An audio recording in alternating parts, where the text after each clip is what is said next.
every morning, write out your to-dos for that day. Yeah. Even if you've already put it on your calendar, even if you've already, like, just make the intention every day, take 5 to 10 minutes and say, these are the things I want to get done. And if you want to check in with yourself at the end of the day or just next morning, how did yesterday go? What do I need to focus on? That in itself is like one of the best productivity hacks you can possibly do.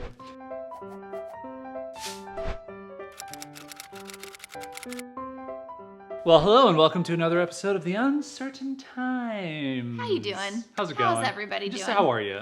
You're fine? Are you not fine? Have you lost all sense of time like we have? It's Thursday. If you're watching this when this goes up, that's a day of the week. There are 7. There are about 30 to 31 in a month, and You just tricked me. We're filming on a Tuesday, and I was like, what? yeah. Oh wow. Well, spoiler alert for everybody. So We film on Tuesdays. This is us from the past. This is a time paradox we're about to get into. The top is I hope nothing crazy happens on forever Thursday. spinning. Okay. Yeah. Well, we are two weirdos who run online businesses, and we are trying to navigate through all of the craziness that's going on in the world and just sharing the journey with you. That's kind of the point of this series. So if you don't know who we are, I'm Jason Zook. And I'm Caroline Zook. We run two businesses, Wandering Aimfully, which is a... Unboring coaching program for intentional online business owners. and an online software product, online course software product. I forgot a key word there. Did you called wanna- Teachery. I just started it. Good It's job. brand new, so I don't know. Good job describing that. It's only that been around since 2013. company we've had for 7 years. Okay. It's only been around for like a little while. Okay, so got a couple topics we wanted to cover today on what we're working on, what we're doing. No idea what we're talking about, which is my favorite way to show up to these, and then it's just gonna be a surprise. Yeah, you just do what you can. So the first topic I want to discuss is our launch plan. So we've talked about this on previous Uncertain Times recordings, but maybe this is the first one you're watching or you forgot because days are like 7 years long now. We are doing our final enrollment of our coaching program through Wandering Aimfully in 2 weeks, about a week and a half actually now as of recording this. So May 18th through June 1st is the last time we're going to accept any coaching members for the rest of 2020. And this is a big decision for us because Wandering Aimfully is our main source of income, and we have to get new people in because we do a monthly model and the coaching program ends after 6 months. So, you need a new crop of people to keep money coming, and money makes the world go round, as we all know. You want to buy blenders, you want to buy flour, Purses. you want to buy purses, Candles. hair extensions, you want to buy candles. Eyelash extensions. Hair extensions. It's both. They wrap around and they Connect. hang off. Business idea.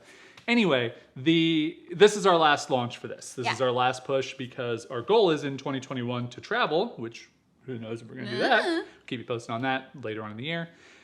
But we have a lot that goes into this. So the 3 things I wanted to talk about, which I think maybe people listening or watching to this can maybe get some value from. So 1, how are we handling all the to-dos of a launch?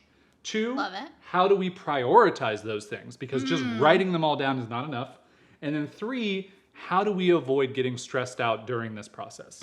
So those are my 3 soft pitches to you. And I have to answer all 3. No. I could talk for days. I already was talking for days, so. Oh, okay. But yeah, let's break it down. let's try and not talk for days. Start with number 1, how are we managing all the to-dos? Is that what I got? Yeah. Okay, so we have over time developed a process. Asana is really what is helping us. I know you've probably heard this before. Well, I think we even have a step before that. What? Like our just initial meeting where we literally write everything down before it even ends up in Asana. Right, yes. So I think the productivity nerds who watch or listen are probably like, but tell me like all the details. Okay, so start from start to finish. Yeah, sure. We don't have to like go into like, how we organize all the tasks and everything. But so we start with a meeting. We basically just brain dump everything. Brain dump. That usually happens in like a Google Doc or a note. And just so you guys know, I'm usually the one who does not control the Google Docs. Caroline controls the Google Docs or the notes or whatever. Yeah. And I don't know why essentially that is. I think you're just a better note taker. I am. Yeah, I just write down not good things. Yeah. Or bad things. Yeah. Yeah. I just think like communication is my strong point. For sure. So like talking, written And communication. like being smart. Oh, okay. In an educational capacity, Oh. Like if we were on the streets and I had to fend off some type of, Right. ninjas, like I a would ninja stand attack. back. I would let You'd you be handle it. I can't write notes about this. Not That's in the not going to help streets. us. That's not going to help us. I My, need my you smarts are not in the streets right who can now. somehow deflect ninja stars. But Anyway, if we're in wow. the office and there are no ninjas. Ninjas, robbers of any kind, we're None. not in the streets, No, then no. I usually step up and take the... We ain't out here in the streets. We're just in the office But look working. at what a good complementary pair we are. Wow. So we have this meeting, this big brain dump, and typically that can take anywhere from 1 to 2 hours. Yeah. Of really just laying out all of the things. Hot tip, if you're doing that, even if you're doing it by yourself, not with a partner, Choose work with your own body's natural energies and choose the time of day when your brain is the most active. So for us, we have learned we do not do these meetings like after 2:30 p.m. Yeah. It does not work well for anyone. So usually this meeting is like in the 10 o'clock to 1 o'clock hour. Yes. So Which is key. we do that. We write all the notes, and then typically from there you kind of go into your Asana black hole. Yeah. And this is where you set up probably a new project. That's what they're called, right? Yeah. Yeah. Asana is crazy. There's a whole architecture to it. I set up a new project for whatever the project is. So this would be the May launch project, but I also copy all of the tasks to a master project. That's called master calendar. Oh. And what I like about that is it gives me the ability to say, I have a project for our WAIM affiliate program and I have a project for our launch. Because to me, those are two different things. And it allows me to copy all the tasks to our master calendar and manage it all in one calendar view, which I like. Right. This is actually where we depart because you like the Asana calendar. I dislike the Asana calendar. Yeah, well, we use a multitude of products and it just varies. Like you would be hard pressed for someone to look at my workflow and be like, what's How the does difference? this make sense? What is the difference between something that gets put on like an Airtable calendar versus Right. something on an Asana calendar? And for me, it's like task related versus content related. It's just like so you have to work with what works for you. But the major key about Asana is at least there's a date to every task, which is very important. Even if it gets moved, which ideally it doesn't, but it allows you to go, okay, I can see forward 4 weeks from now where we're gonna have to have all of these different things done, and we like to reverse engineer. So it's like, okay, in order for the launch to be ready to go, we need the launch emails written. Okay, then that means the week before we need to write those. That means the week before the website has to be updated to have, all the bells and whistles that we want to add to that. Oh, we have an affiliate program. Well, we want to give them at least 3 weeks of a heads up, so we need to actually prioritize that first because it's the most time. So it's just the time view really allows you to kind of work backwards. Yeah, and one thing I want to say that can get very lost in make a task for all the things in Asana. So just a very quick example, writing the launch emails for this, so our sales emails. There's the writing of them in the Google Doc. There's the putting of them into Drip as broadcasts. There's setting up whatever tags and things need to be set up, like link triggers and whatnot. There's proofreading them and making sure. There's adding the images, and then there's scheduling. So that writing the launch emails is 7 tasks individually written out. Yep. Those get assigned to each person. We assign a date for them. We use those as subtasks. And you might be thinking holy crap, that's overkill. Well, guess what? So many people go, how do you guys manage all the things? This is how you do it. That's how we do it. You break it down to almost as small of a thing as it possibly can be. You assign it to a person, you give it a date, and then you make sure it gets done. Here's what I also love about that, for me personally and the way I work. You don't struggle with this, but... You're saying that to them? Wow, that's assumptive. You guys don't struggle with this at all. No, you, Robot Jason, does not struggle with this, but Bleep, bloop. I need... in order to stay kind of on track, I need to be able to wake up in the morning and look at my something and say, what do I do today? What do I need to get done today? And it's like your version of mirror, mirror on the wall, except it's like Yeah. Asana on the wall. Right. Please tell me the tasks Or it's that like I must it's do. like my version of having a boss, but the boss is me. It's Right. like past me is the boss of Yes, future me. absolutely. That's the And- same for me. Yeah, past That's my boss Google Calendar. is- My Google Calendar is your is my boss. previous boss. Yeah. He's like, hey, Jason, here's what we're going to do this week. And then Yeah. today's Jason wakes up and he's like, what are we doing today? Oh, okay. But here then we go. it's fun because I, as the employee version of myself, I'm like, oh damn it, I have to do this today. Oh, My boss come is such on. a meanie. But then I get to also be the boss of 2 weeks in Yeah, the yeah, future yeah. me. Yeah.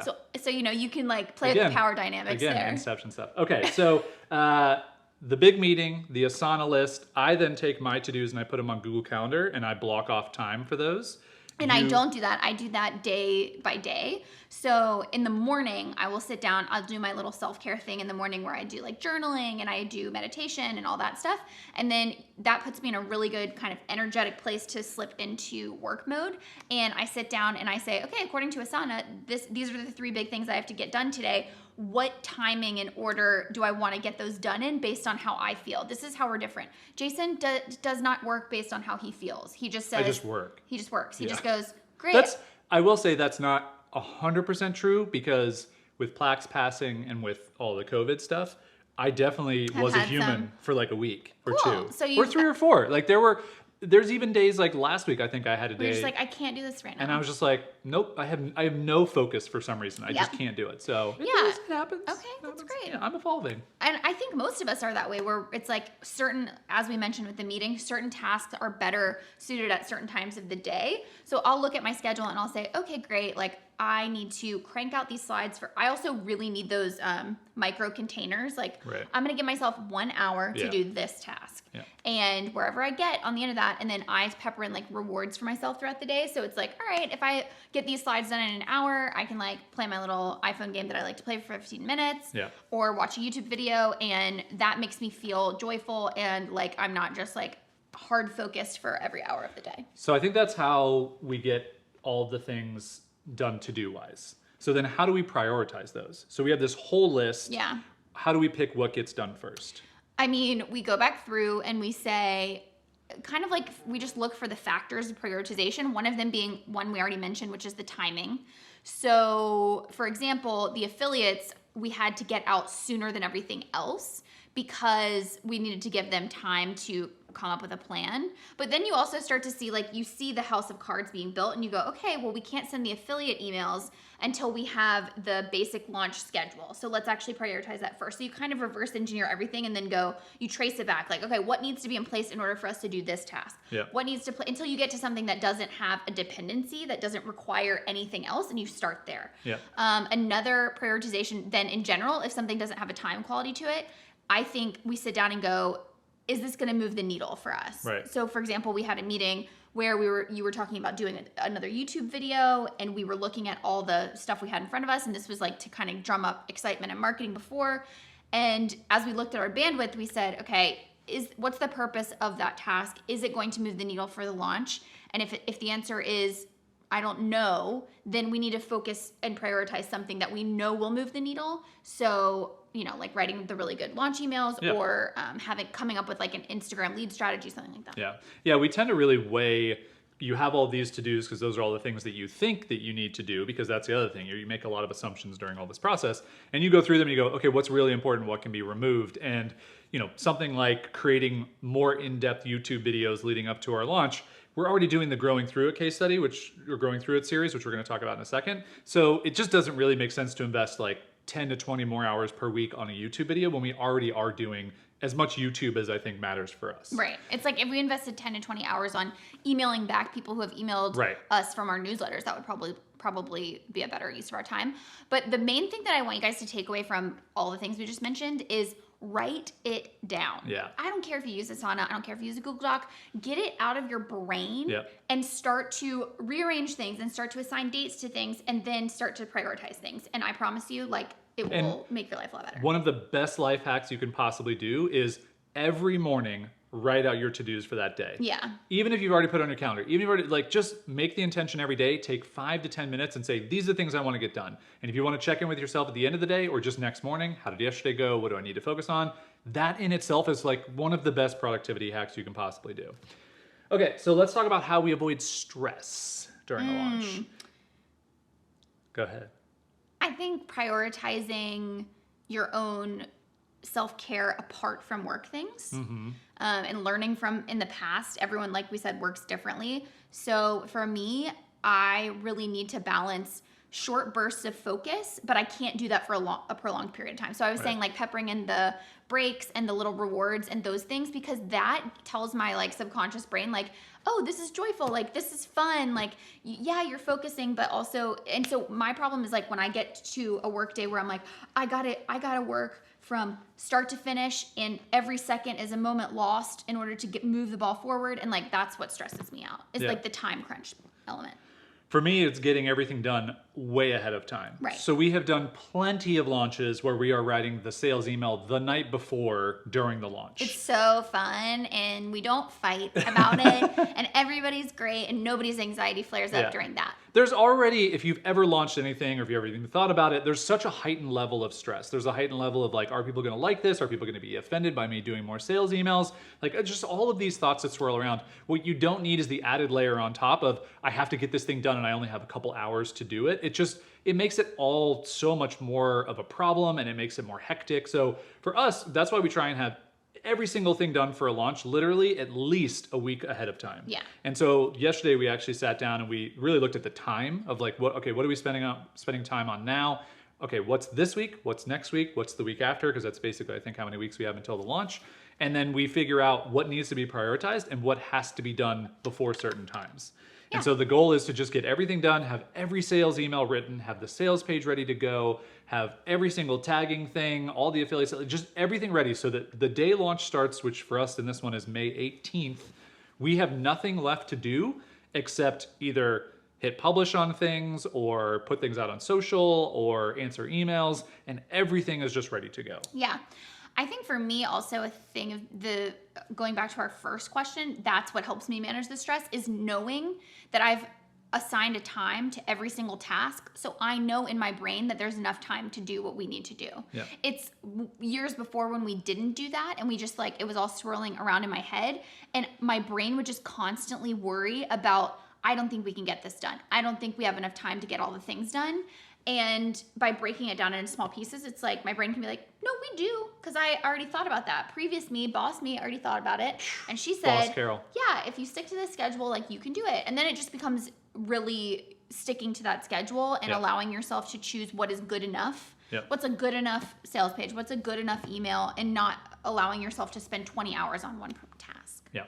Cool. So let's switch to my second topic, which is growing through it. I just wanted to talk about what our idea is for moving these forward. And then also, I thought it might be interesting for people to hear how much time these take. Mm-hmm. Because a new person who joined Wandering Aimfully recently, Katya, hello Katya, if you're watching or listening, basically just mentioned she joined because of the content that we create and how we create such high quality content, which is very appreciated. Thank you so much. But I thought it would be interesting just to share the process of one of these growing through it case studies. And so if you haven't seen one, you can go to wanderingaimfully.com/articles. You can find them there, or you can find them here on YouTube if you're watching on YouTube. They're basically 30 to 40 minute long webinars, for lack of a better term, like a workshop, a video workshop that then we turn into a post, an article that's about 4,000 words long and has about 40 images, along with a full homepage redesign that you do and all this strategy stuff. So how long do you think it takes start to finish to do one of these? And by the way, we aren't getting paid to do these. Me, combined, total, both of us. My hours and your hours. Yeah. I think to get an article and a video out of this. 50. Yeah. Hours. I kind of counted it up, and I think it's around 50 to 60 hours. Yeah. That's it. So it's a full week of our work to do one of these case studies. Now, you might be saying to yourself, why? Why would you spend so much time? Well, it's so funny that you said that because I wrote this down on my phone. I wish I had it with me. I'm going to turn it into probably an Instagram slider, but I had this thought where this idea of are you creating content for the likes or are you creating content for the sales? Yeah. And so and both have a purpose in your business, but the thing about growing through it is, yes, they take so much time, and you would look at the view count and be like, okay, for a couple hundred views, right. You guys, that's what you guys are spending all this time for. But what you don't realize is that, and we talked about this because we talked about, do we split, when we realized the first one was 45 minutes long, we said to ourselves, do we split it up into each section is a short 5-minute video and they lead into each other because people won't, watch for that long and all this stuff, and maybe it'll get more views that way. And then we were really wrestling back and forth for a morning, and then I just had this moment where I was like, oh, wait a second. If our purpose for these videos is to show people that we know what we're talking about, we have experience with business, we can really help people in tangible ways, not just send out motivational maxims about getting out of your own way to improve your revenue for your business. No, these are real things you can do for your business. If that's our goal, is to show people that we're experienced to get them to sign on for coaching, then we don't want people who can't sit through a 45-minute video in order to learn tangible things for their business. And so it became this easy decision. And so I bring that up because the why behind it is all the things that I just mentioned, which is that we wanted a way to show people, to not promise them that their business is going to change and just have them say, trust us.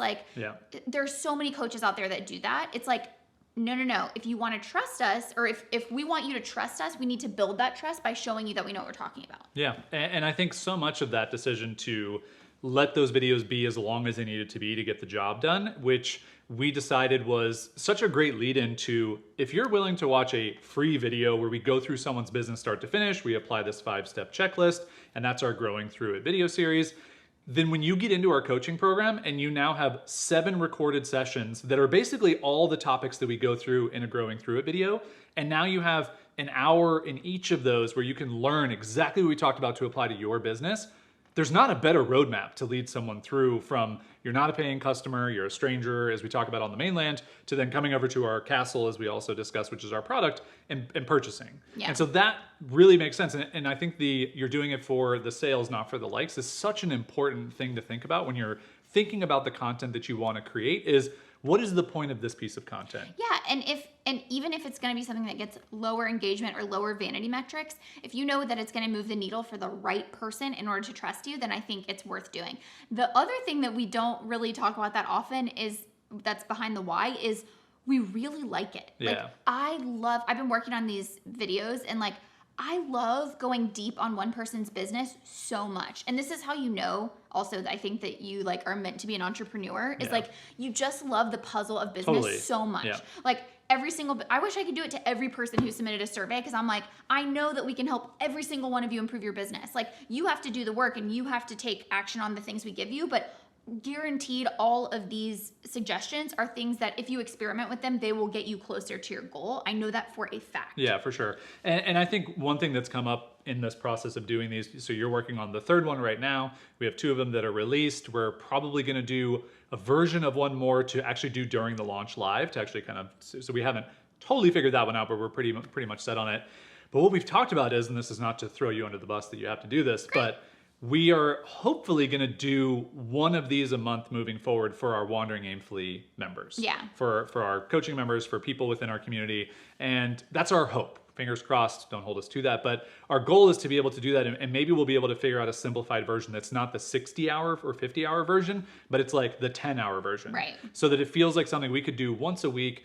It's such an amazing value add. It's going to cost nothing additional for someone within our community to do that. And like you said, we love it. Like we really do like the puzzle. When someone comes to us and they go, hey, can you help me with my business? This is what I'm doing, blah, blah. Like all of a sudden, like our brains just click into action of, okay, like do they have their audience? Do they have their offering? Do they have their marketing? Do they have their content? Like we know all the things that someone needs to do.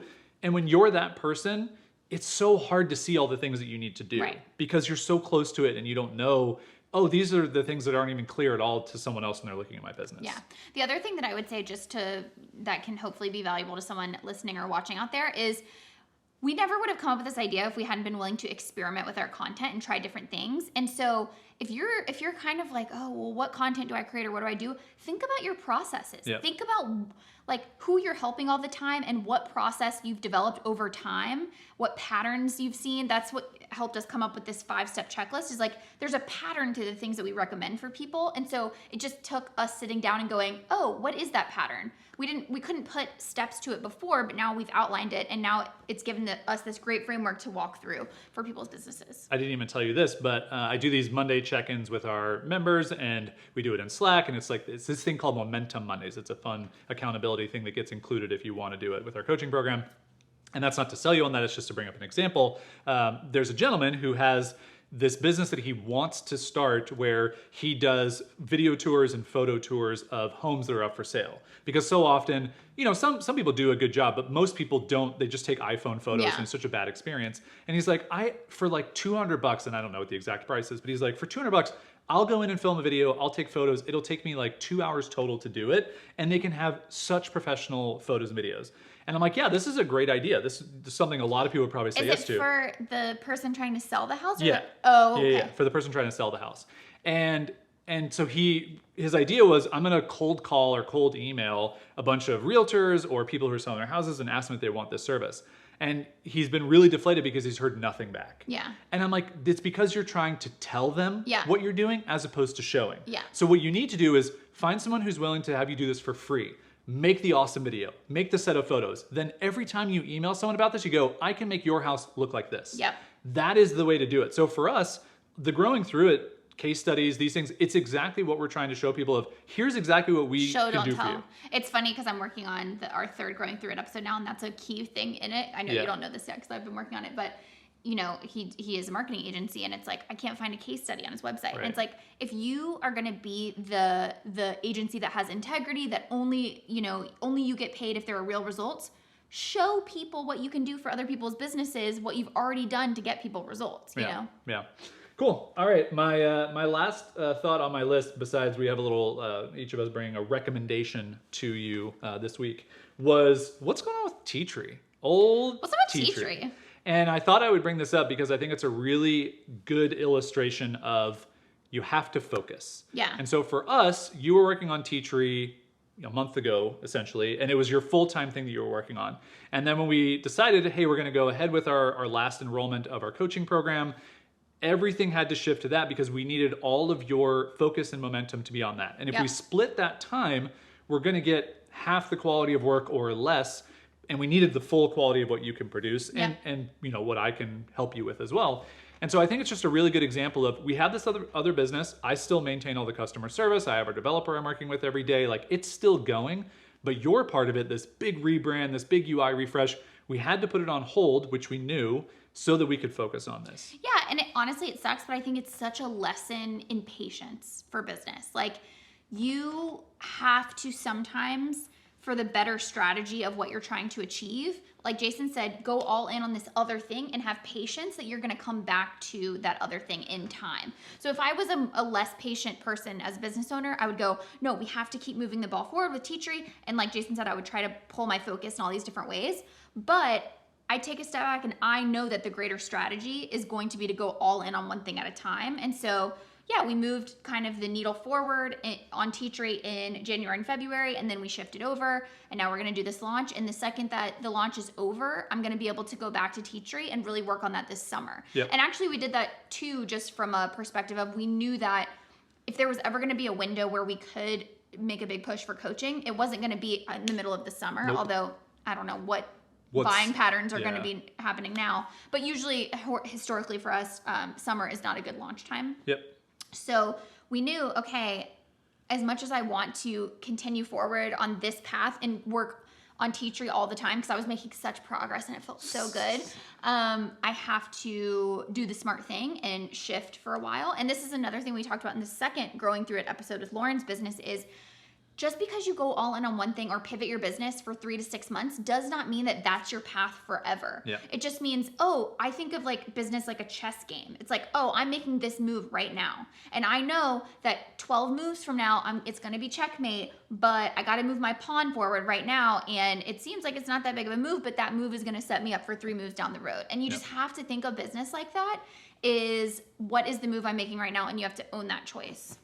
Yeah, and I think there's something really smart too about when you're working on a huge project, which is like redesigning this interface and redesigning the brand. It's gonna take a lot more time than you think, and taking a break from it usually helps you to come back with fresh eyes. True. Because you get so into the weeds of everything that you start to get less motivated, get less excited, and just kind of be like, okay, I have to like do all these other pages. Now you can come back to it and go, oh, look at all this stuff I've done. I'm excited. It's fun. There's a whole like character that we're going to build out that's going to make everything feel more creative. So I'm really excited about it, but I just wanted to bring it up because we've had to remove it from our plan and our focus on purpose so that we could focus on something else. We couldn't do both. And the idea is that, you have to think of like a cash flow strategy too. The idea is we're hopefully with, oh my God. I short-circuited. Whoa. With cuckoo clocks? With coaching, we can get a cash infusion to then bridge the couple of months that it will take to build out the UI for Tea Tree. And so you have to be smart with that stuff. Yeah, for sure.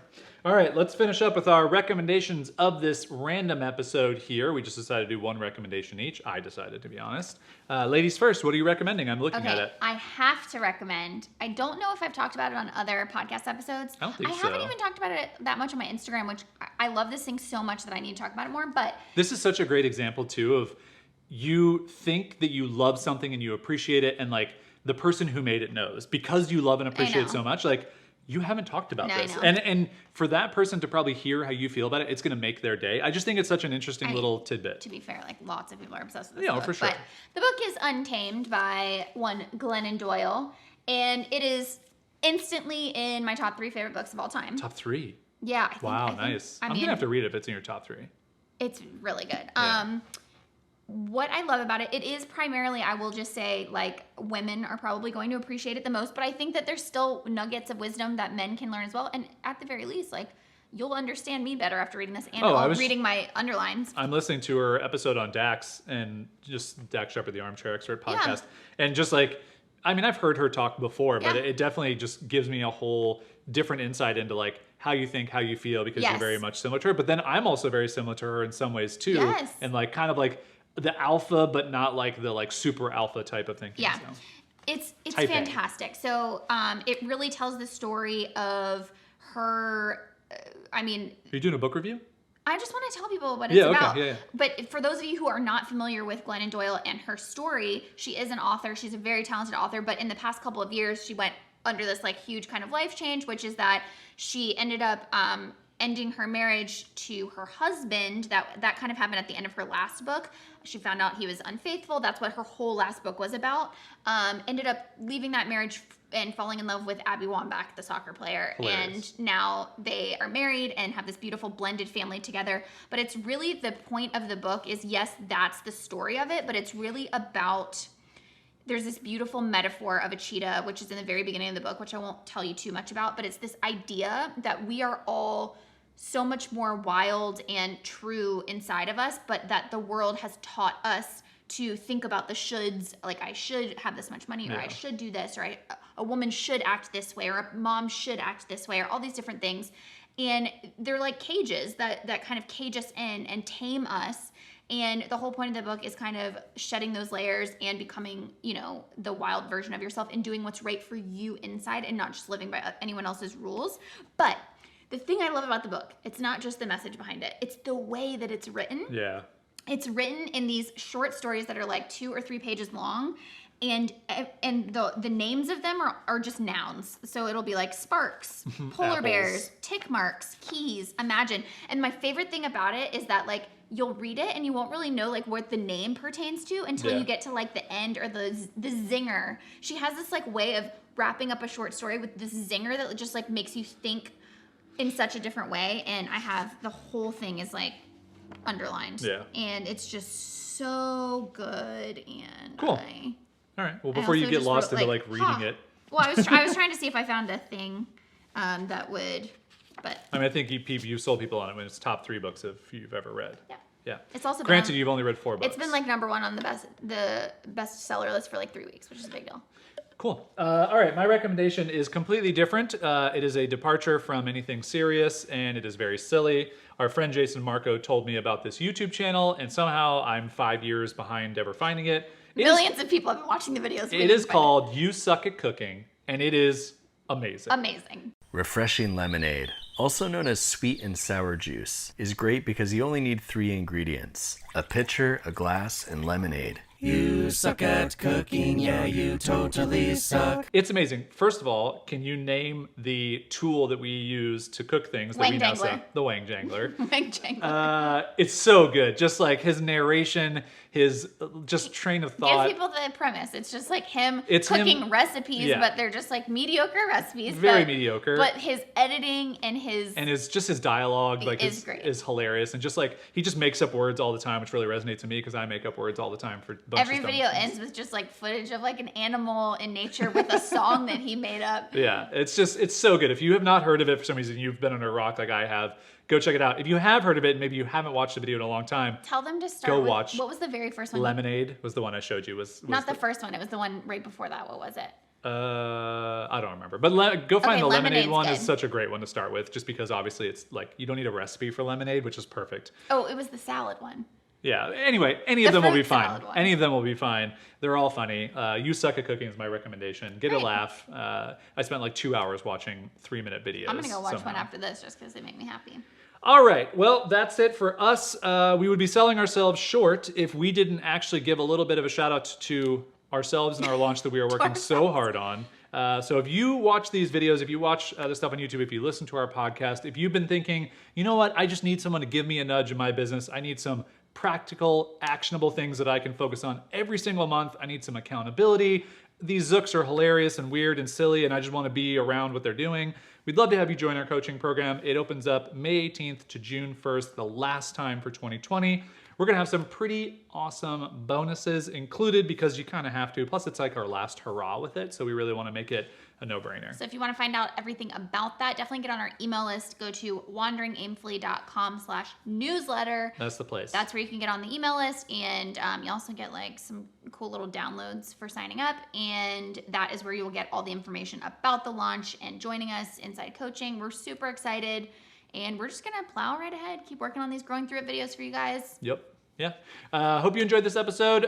If you're listening to this in a podcast player, feel free to leave a rating and review. We'd never ask for that, but if it's something you like to do, go for it. If you're watching on YouTube, hit subscribe. We'll be putting out videos every week moving forward. We'll just continue to update you on things like this. If this is fun, feel free to leave a comment. Like, you watch this far, you probably are someone who likes to leave comments in videos. So leave a comment. What did you like? What did you learn? What was fun? What was silly? Say hi. Whatever. Just we read them all, and it makes us feel really good. Yeah, we love it. It's fun. It's like our own little community here on YouTube because we're not YouTubers. We get like 500 views on videos, but we do get a bunch of comments and things that we love. We create YouTube videos. We're YouTubers. Oh, man, that's great. Yeah. All right, we'll see you guys later.